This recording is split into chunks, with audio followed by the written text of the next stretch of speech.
le GIU lance de nouvelles publications. L'impact global du processus de l'architecture communautaire du royaume.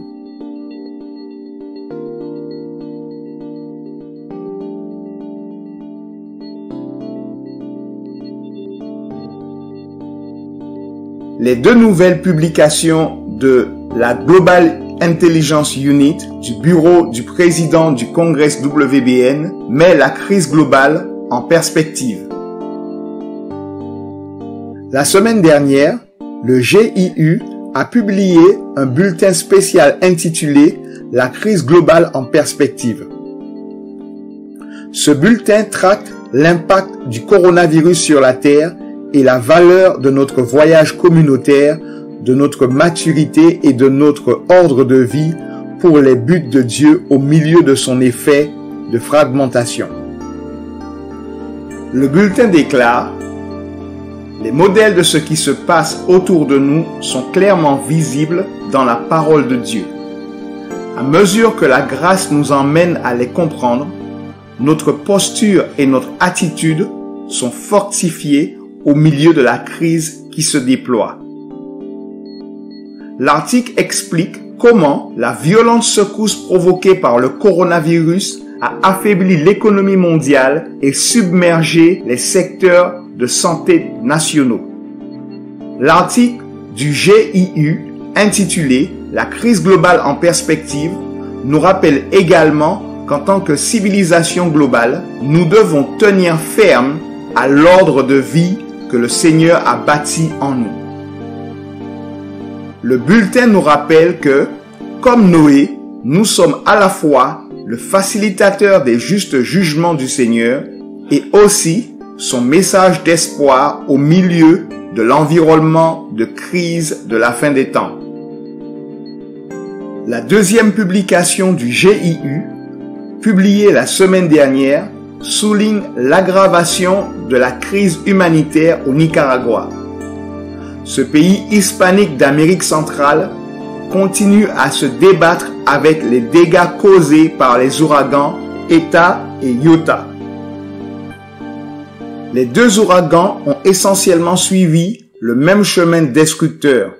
L'ouragan Iota, de catégorie 4, qui a touché terre le 17 novembre au Nicaragua, n'était qu'à 24 km du rivage, où Eta, un autre ouragan de catégorie 4, s'était écrasé le 3 novembre. À cause du sol déjà saturé, les fortes pluies ont rapidement inondé de nombreuses régions, laissant des milliers de personnes sans abri et laissant en ruine l'économie déjà frappée par la pandémie. Le 15 décembre, plus de 200 personnes ont été déclarées mortes à cause des deux ouragans et de nombreuses personnes sont toujours portées disparues. Pendant ce temps, Covid-19 complique les efforts d'intervention et de rétablissement en se propageant parmi les personnes évacuées malgré les précautions prises par les volontaires offrant leur refuge. Nos chers saints du Congrès ont été impactés et Dr Woodruff a demandé au coordonnateur du DCL d'obtenir des contributions, un fonds d'aide pour le Nicaragua. Yo te mandé unas fotos y unos videos de las circunstancias que estamos pasando. Aquí hubo unas afectaciones, inundaciones, casas fregadas, destruidas, cauces inundados, pero el afecto o el fuerte golpe del huracán fue en el Caribe. Allí hubieron gente que perdieron sus casas, gente que murieron enterradas, deslaves de tierra, gente que fueron muertas.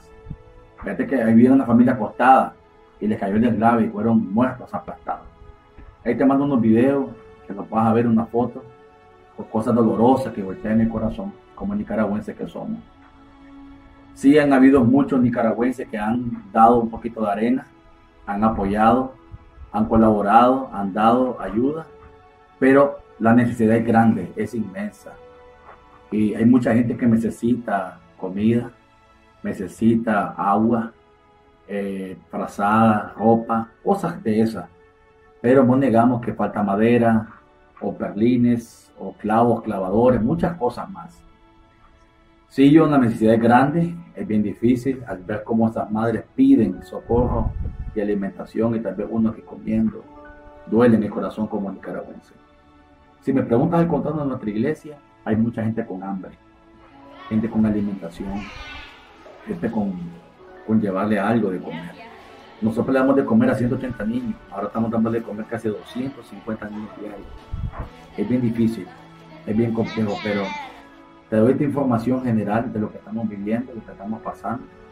Y esos videos que te mando hoy con un líder nuestro, tuvimos a traer un granito de arena para la gente del Caribe. Arroz, frijoles, aceite, papel higiénico, azúcar, lo que necesitan, ropa, porque hay gente que se quedó sin su morada. Entonces, la necesidad es grande, hermano. Es grande, es bien difícil, pero Dios, estamos confiando en Dios que Él una vez más nos va a ayudar de esto. Dios te bendiga, hermano. Saludos a toda la gente por allá del Congreso y a ustedes allá, a su familia. Bendiciones. Que Dios te bendiga, hermano.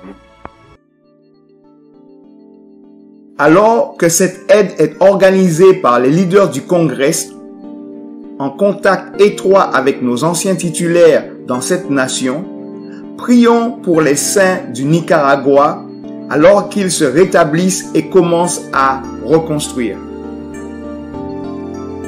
Les saints et les leaders du Congrès sont encouragés à rester vigilants et à être conscients des buts de Dieu qui se déploient au milieu des événements tumultueux de la terre.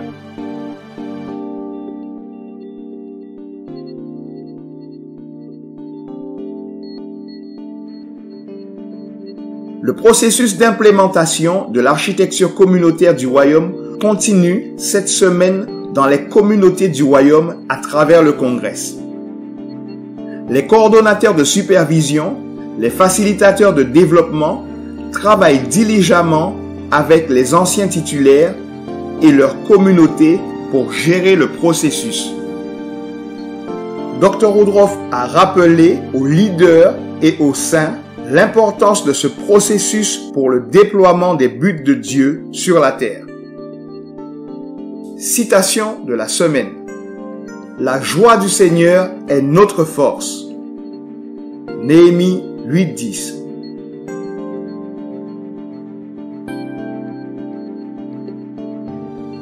C'était les nouvelles de votre congrès.